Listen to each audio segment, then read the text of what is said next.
exponential height fog, Yeah, um, you see the XYZ axis, right? yeah.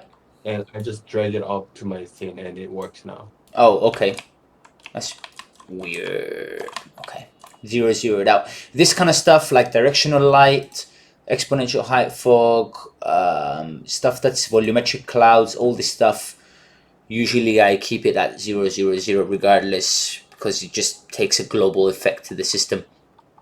Yeah. I mean, I had it too that for some reason, just to get the ocean to work with my landscape, everything is like 2000 up. So yeah, I have to bring up the fog too then. I guess, yeah, the fog works with height, right? So the higher we are, the lower we are, Yeah. the more apparent it is. So yeah, it makes sense. Yeah, if I move it, if I drag it completely down, disappears. If I drag it up, it becomes more apparent. But now that it's working, right? It's a good spot, actually. We sort of missed that stuff out. Nice one. I guess I started the recording at the right time. So fog is impacted by the location as well. It is, so be mindful of that. But within the exponential height fog, you also have like height fall off settings, which will determine, at which area of the hemisphere that fog will start to, go down or increase and go up. How would you change the color of the fog? Ooh, we will get there. Rushing, rushing, rushing. Okay, Oh, sorry. we covered fog cards. We said we're gonna show the material how to do that. Exponential height fog. With this, I wanted to emphasize that the exponential height fog has two colors, which you can manipulate, or two fog per se that we can manipulate as well, which gives us a bit of extra. Um, Let me see, where is it? Second layer, which acts as a bit of transparency as well. You can see when I do the slider here, you can see the difference immediately. Now with volumetric fog, we get more something like this, which allows, it's at an expense of performance, but we do get these beautiful god rays coming through with our lights and everything. So proceed with caution when you use volumetric fog, because like I said, it does hinder on performance, but it has some pretty amazing results, especially with the shadows. And last but not least, the fourth thing we can do are local fog volumes. So just like we did with the trees, basically, we can place areas around the environment that trees only spawn in those specific locations. The same we can do with fog volumes. Now, fog volumes, I guess, are another way of looking at it. It's like fog card, but with these local fog volumes, you can also use volumetric fog, and it has sort of a nice look and feel to it as well than the fog cards. Fog cards, I would say, would be the cheapest on performance. Local fog volumes have, if we're going in a ladder, it will be fog cards, local fog volumes, exponential height fog, and then volumetric fog at the most expensive one. So as the video shows here, you can drag and drop it in the level, scale it, and manipulate it, which we'll look at that more closely in a second. Coolio, any questions to now? About the four. Yeah, no. So far it's clear. Yeah. Coolio. Alright, so we'll start with, I'll close the volumetric fog for now. And we'll start by creating our first fog card. Now, fog card, as I said, it will be a way that we can fake fog, which actually might be nice for renders as such, because we might want to put it in a specific area that's far away from our camera, in our landscape, like we showed with our image. I believe, don't have it now to bring it up. So what we're going to do first is, I'm going to talk this in layout. Cool. We don't have a folder. If you guys have a folder, feel free to create in there materials. but I'm just going to right click in my content browser, create new material, call it fog card underscore material, and we're going to open that up.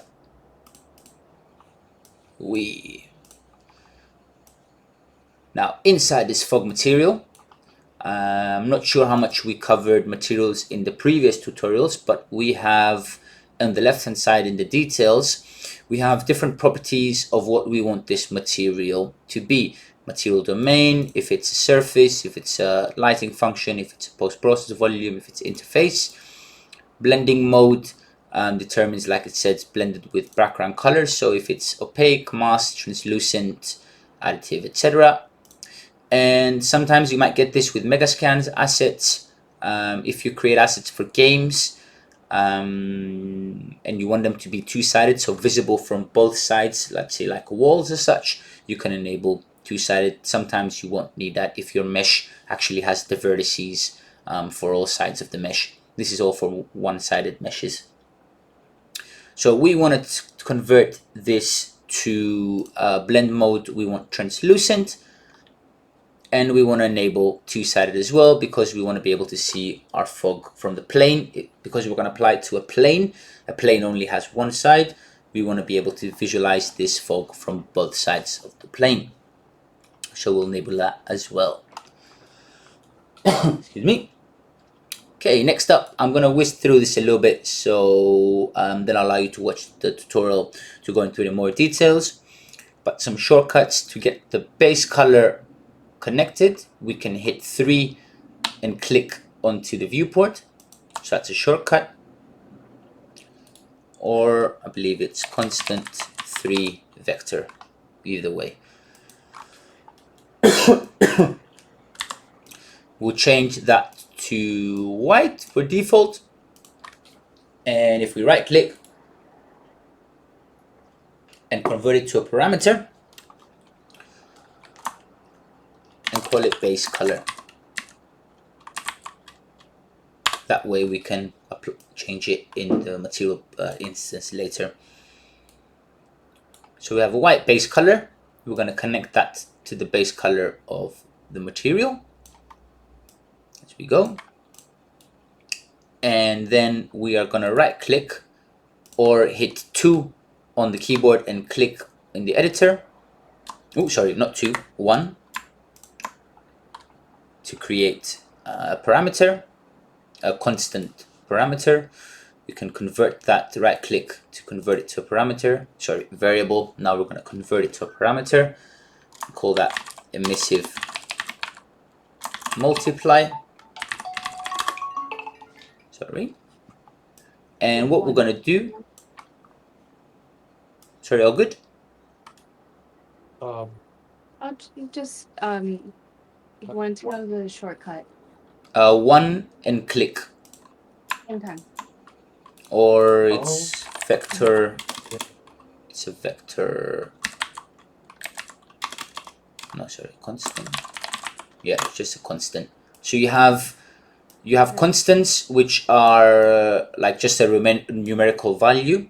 You have, if you click 2, it's a 2 vector, so you get x, y. And if you click 3, you have a 3 vector.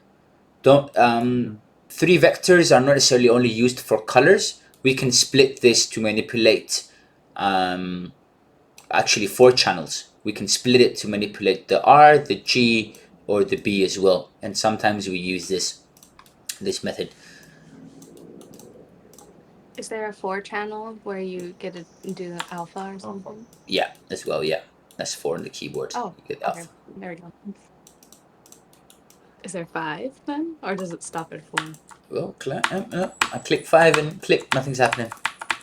Okay, that's just 4. No 5s. Not yet. We haven't got 5th dimension yet. That's our synthesis. Or maybe V6.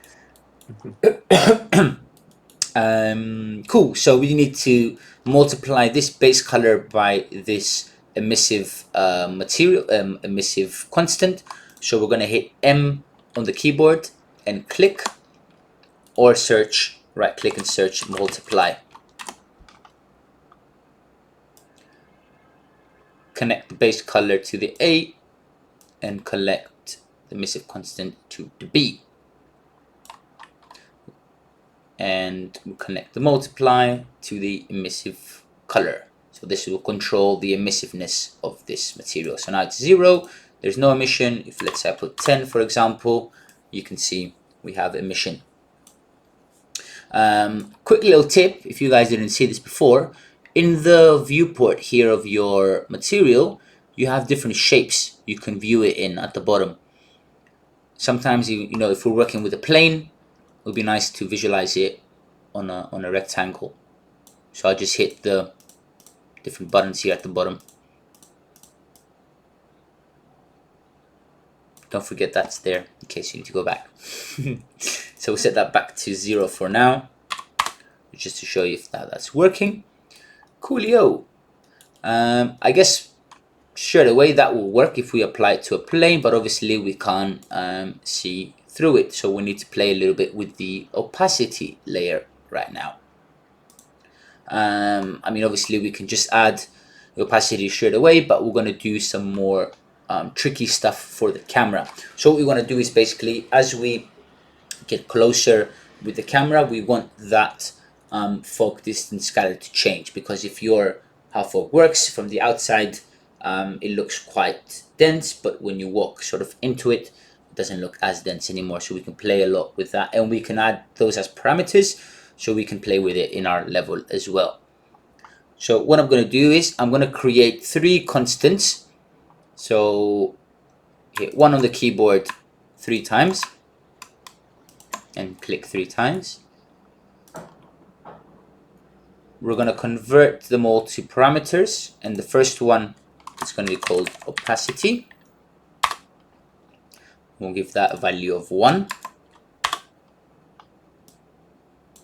The second, if we convert to parameter, we don't really need to.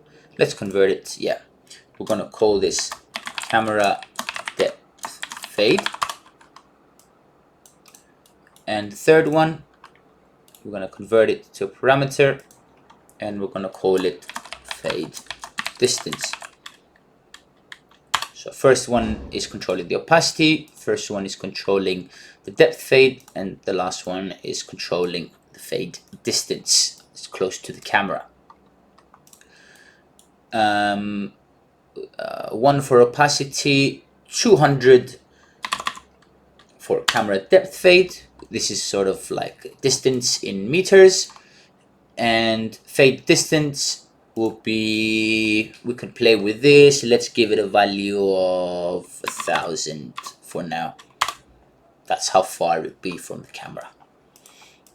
1,000 meters. Coolio. We're gonna generally the fog cards will be placed like in the background, I guess, or where correct. the HDRI would be. In the background on planes. In the background on planes, Right. and then you can control the fade distance basically. So let's say if you're, sorry, go on. Oh no, sorry, continue. If you're doing like a camera animation in your render, for instance, if your camera is not, if it's not just a static image and you want to do an animation, you want to be able to control this fade distance a little bit as a parameter, so that you can get it right when your camera reaches its final destination. You've got the fade distance looking quite nice, so your camera doesn't end up like just rendering fog in the front. Oh yeah. Okay, yeah. Yeah.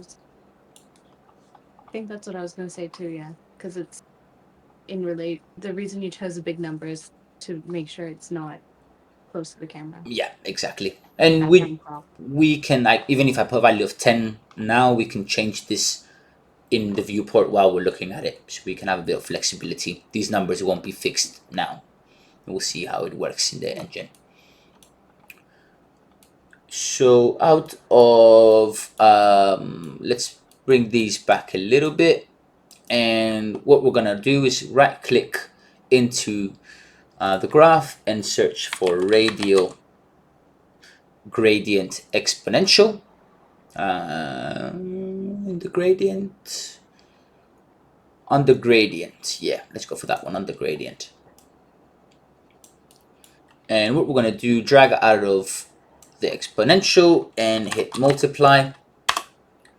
And we're going to multiply it by the opacity. Now we're going to drag out of camera depth fade, search for, actually this is a function in Unreal which is great, very useful for us, camera depth fade.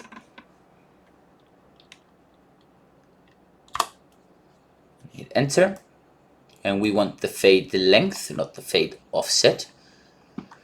And out of this fade result, we want to also multiply it by the radial gradient. So if I drag out of the camera depth fade and hit another multiply, let's multiply that into the B. Sorry, so what I did there was connected to the A. I'm gonna Alt and click the A so that this connects the pin, and I'm gonna connect the B, and then I'm gonna connect the radial exponential height fog multiplied by the opacity. It's connected to the A. And now we want to obviously manipulate that with the fade distance as well. So depending on where our camera is and the depth fade value, we want to, I guess, subtract it in order, combine it, sorry, not subtract it, combine it with the fade distance. So out of the fade distance, we're going to search for depth fade. And thankfully Unreal has all these functions pre-built for us, otherwise we would have a much bigger graph. Again, it's put into the opacity. I want to put it into the fade distance, so I'm going to Alt and click to disconnect that pin and connect it to the fade distance. Connect the opacity from our multiplier, and last but not least, connect that to the opacity layer. And I'll just leave that there for a minute so you can all have a look. And then apply and save as well. Oh yeah, it's all fuzzy now. So you can see on the plane already it's got some effect. You can start to see it in here if you've changed the opacity to like a 0.5. You can start to see that has effect, but we're going to see this in the editor more clearly. So let me know if you're all happy with the material. And so all of these parameters that we've named, when you put the material on a plane in the scene, you can just change these from the editor in Unreal Engine, right? You don't have to go into the material. We'll create a material instance, which will be a lot easier to manipulate in the editor, yes. So now that we applied and saved this material, we're going to go back to our content browser. And where I created this folk car material, I'm going to right click on the material and I'm going to create material instance. And now if you open that up, it's just got our parameters available here. That's it. We can see them nice and neat, and we can manipulate them without having to go into the material graph and look for everything. Everything's already there. So anything you create as a parameter, it's available as a material instance, basically. Okay, yeah. And you have to check mark them to like... Yeah, to change them if you want to change them, yeah. Anything you change will obviously have a default value reset next to it. So you could just go back to what you set in the material. So you know what the default is. So now, let's say if I undock this material instance, now I have it, here on the side. It's accessible to me while I'm making changes in the editor. I can change this here. So when you, in the instance, any changes you make to those parameters, even though you save it, it won't affect the original material? No. So that way Unreal, in Unreal usually you would have, like there's a project I'm doing now for an architecture visualization.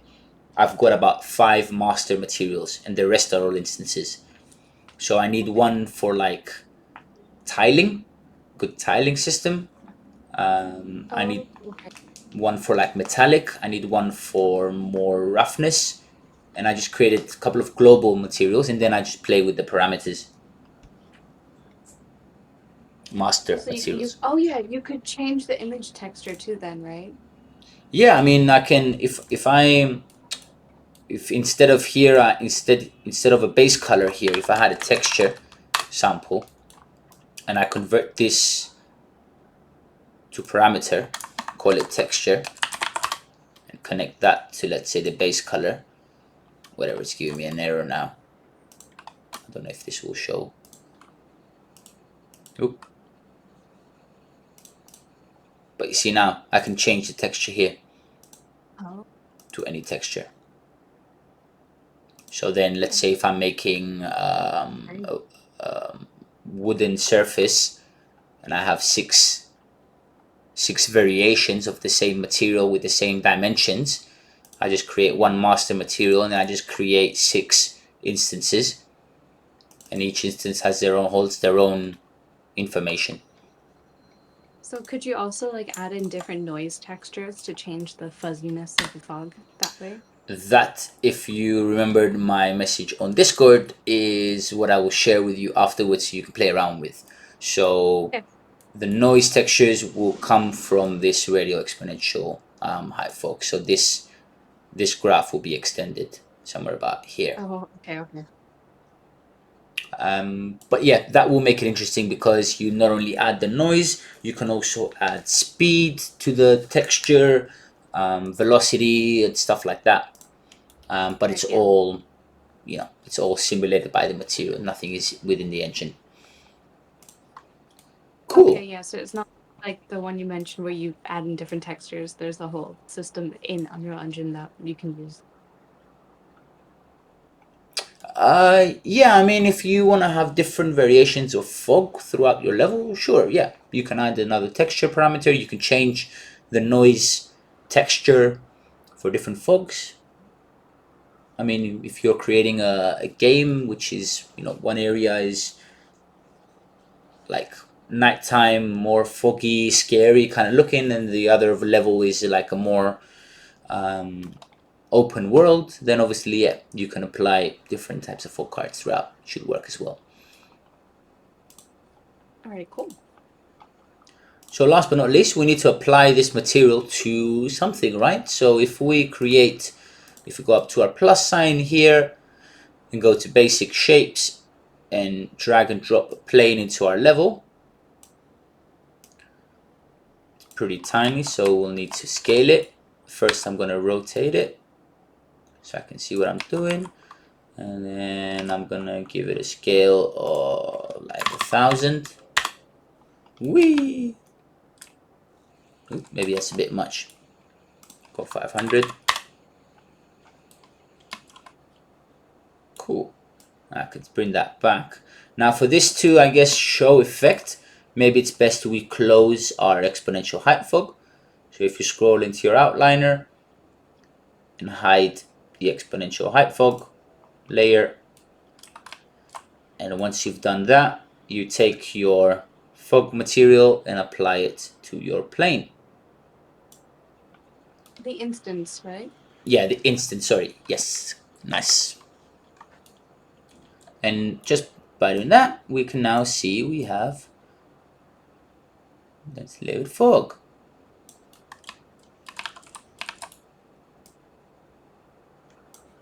And if I open my material instance and dock it a little bit to the side, we can now start to play with some materials. So the opacity, I want to be able to see through it a bit more. Fade distance. See, if you play with the fade distance, you can see, if you pay attention to my stones here, the rocks, if I play around with this fade distance, you can see it starts to push back and pull in from the rock. So you can start to see this material, or even though it's on a plane, it already starts to have a little bit of depth. Well, that's really fun. Imagine. You can also change the base color, right? So if you want the fog to be something else, You can change the color, change the emissiveness. Whee!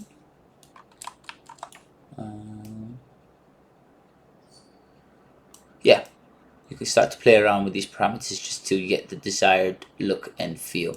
Now, if you were to add noise, obviously it would look less like one block of fog. It would start to disperse particles a little bit around the area, and that might look a little bit more realistic, but I'll leave that for your own experimentation.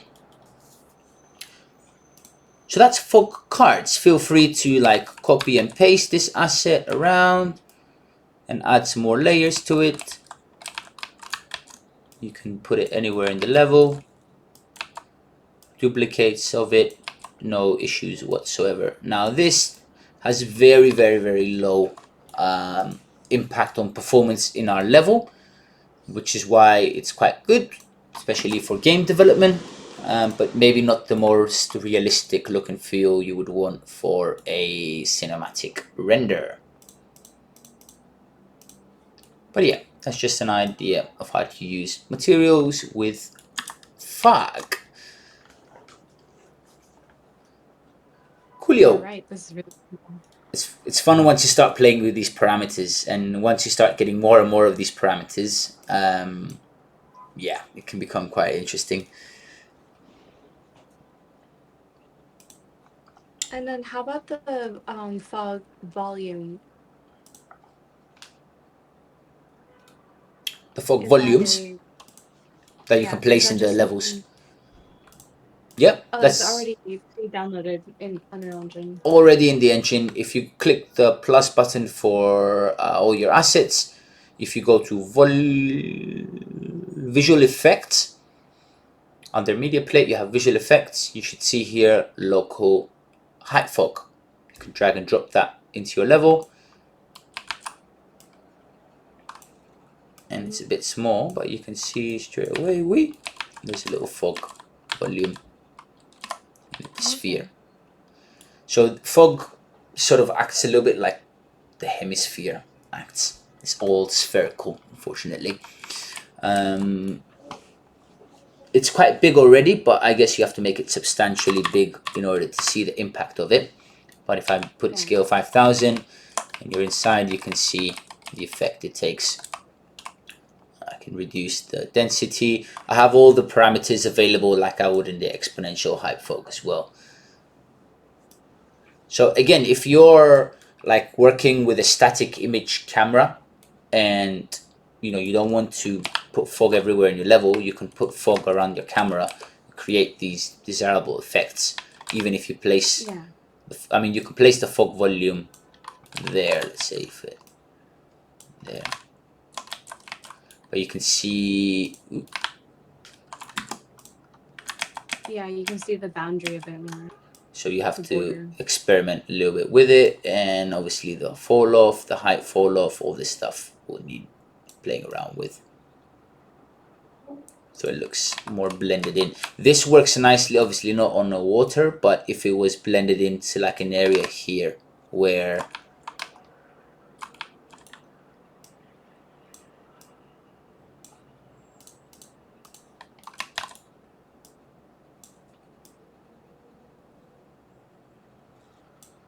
you can see it has a bit more of an effect if I put it here. Yeah. Whereas on top of the water basically looks like floating.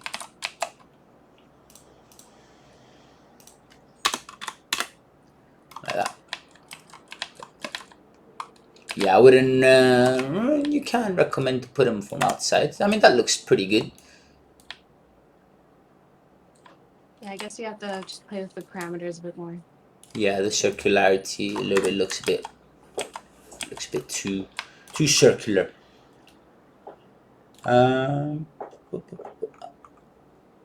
Local height volume, local sphere volume. Okay.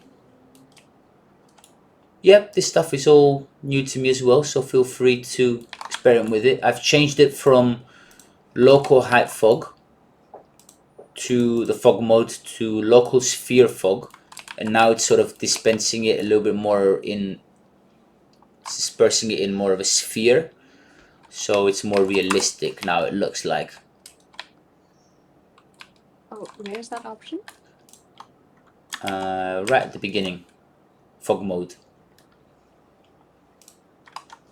Local height fog, sphere fog.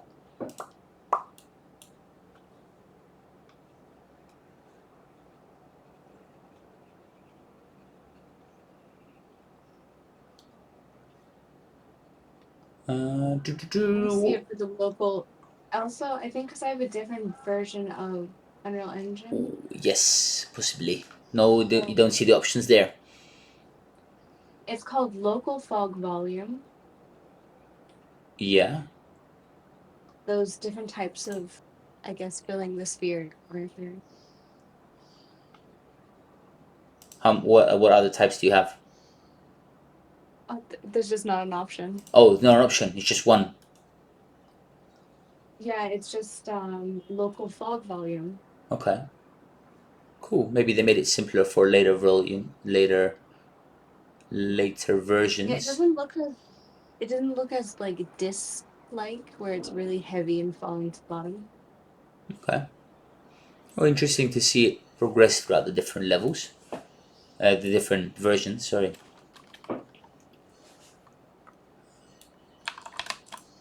Okay. And you're on 5.4.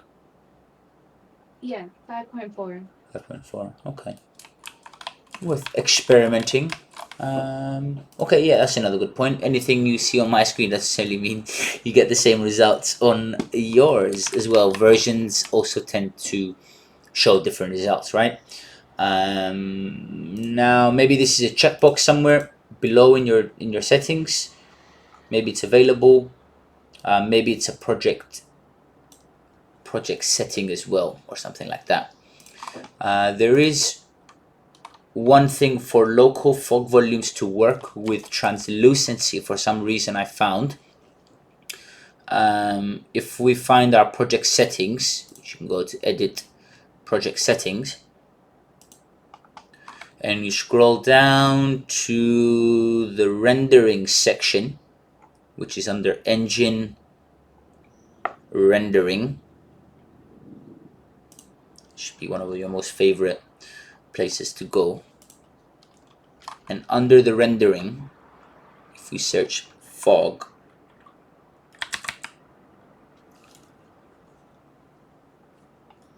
is it fog?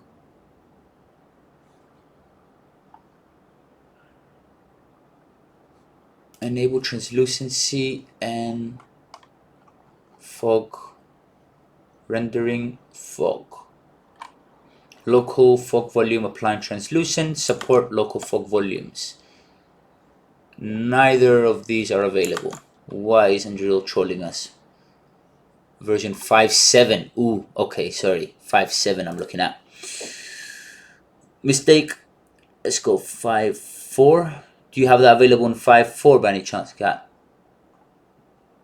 Which option did you say it was? Local Local. fog volume apply on transparent? Yeah, Translucent? yeah. Yeah, right now it's unchecked. It's unchecked. Okay. Yeah. So we would want that to be checked according to 5.7 documentation. I don't even have those settings. Do you also have, where is it? Do you also have support local fog volumes? Yes. Support local fog volumes, support sky atmosphere affecting height fog. Is that enabled already? Yeah, now all the fog options are enabled in the rendering section. They were enabled by default for you. The only they were all um Interesting. I just forgot the word. Yeah, they were all except for the first one you mentioned. Okay. Apply on translucent. Yeah, yeah, yeah. I'm That not was quite sure disabled. why it's disabled, but it essentially, as it says in the word, it enables sampling of fog volumes on translucent elements. So if you had a surface that was translucent, it would apply, it would take into consideration fog as well. Sorry, vice versa. if you had fog in your volume, it would work with translucent surfaces as well. I don't know why the documentation is not available. 5.4, let me see. No, the documentation is... in 5.4. Oh, there it is. So why is it not available in 5.3 then? This page doesn't exist in 5.3. Okay, so they changed it from 5.4 onwards. That's why they're called local height fog for me and local fog for you. Okay. Not quite sure why this was an important update, but hey, I'm gonna judge reels. So it is the same thing. It's just a different name from a previous. Yeah, they seem to have made it simpler for 5.4 going onwards, even though you have more project settings to enable and disable. But yeah, it looks like it's been simplified for 5.4, which is great stuff. Yeah. But regardless, again, this stuff you would mostly use it for games if you had section areas that you want to create a little fog. If people are moving from area to area, you can even attach this as a blueprint to your actor so that wherever he moves, the fog just follows him everywhere. Camera, whatever, stuff like that. Whereas the more exponential fog that's in your level, that's just more of a global impact in your scene, right? So you have less flexibility to play with that. Yeah. Anything I didn't cover? Exponential height fog, both good for mobile and desktop. Volumetric height fog is not volumetric fog is not supported on mobile devices. Bear that in mind. Volumetric fog, yes, it is the most expensive. It works with renders. Just be a little bit cautious because when you're rendering, the more like lighting computation and shadows it has to generate, the longer time it will take to render.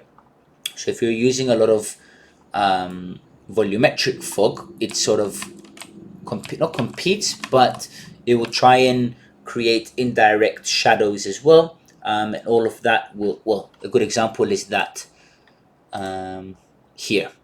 So you can see these shadows that it's creating on the floor with volumetric fog. These god rays and these black lines, these will cost a lot in renders. So be mindful where you use it. Is it necessary? How necessary is it? Can I fake this otherwise in another software after my render? Or is it worth it having it in my render? But definitely answer that question before rendering. And also it will be cool to qualify whether, when it comes to rendering, it's a very experimental phase, right? You will do a render with volumetric fog and you'll see how long it takes. You'll do a render with exponential height fog, you see how long that takes. You compare the two images and you'll see, okay, what am I gaining here? I'm losing 3 hours of render time, but I'm gaining this in quality and it looks astounding and a lot better than the exponential height fog. We'll see. We will see. Does that make sense? Yes, it does. Yeah. Cool. And like I said, the more we add, the more objects, the more god rays that need to be calculated. Also with clouds, it shifts with the clouds as well. So if you've got a real-time simulation of clouds going on in your render, that's obviously gonna add as well to the cost. Versus if you do HDRI sky, won't require as much, but will look a bit more static. Again, depends if you're doing a static image or also a moving image video render. Yeah. Always plan your shots, I say. Always plan your shots. Cool.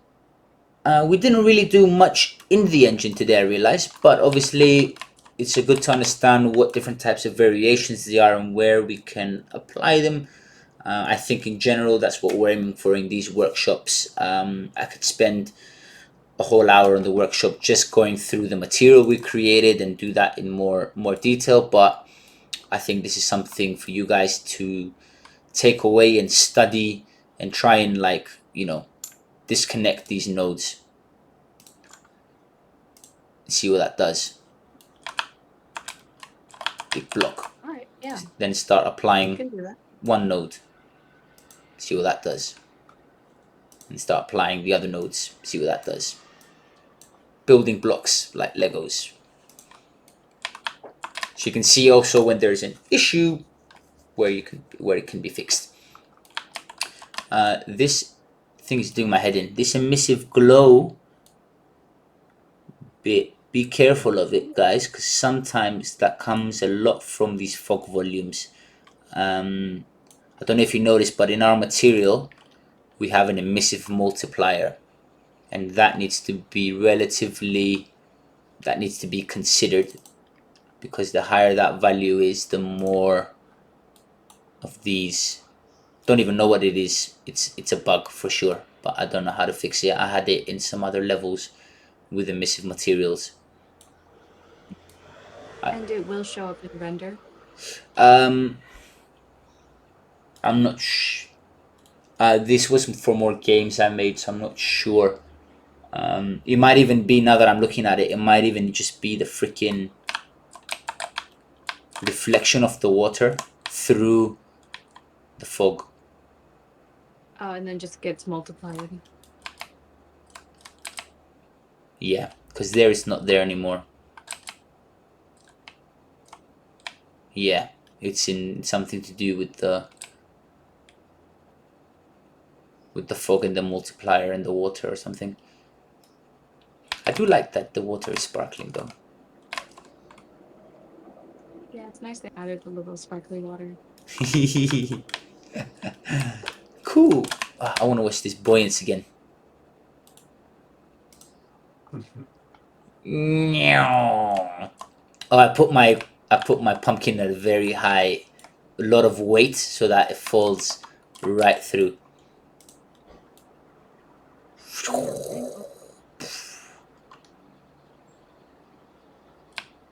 Nice. This is coming up to be a very enjoyable workshop, I'm not gonna lie. Yeah, it's really cute. I like Cool. the pumpkin. I'll That was a stop good touch. the recording here. Thanks, guys. We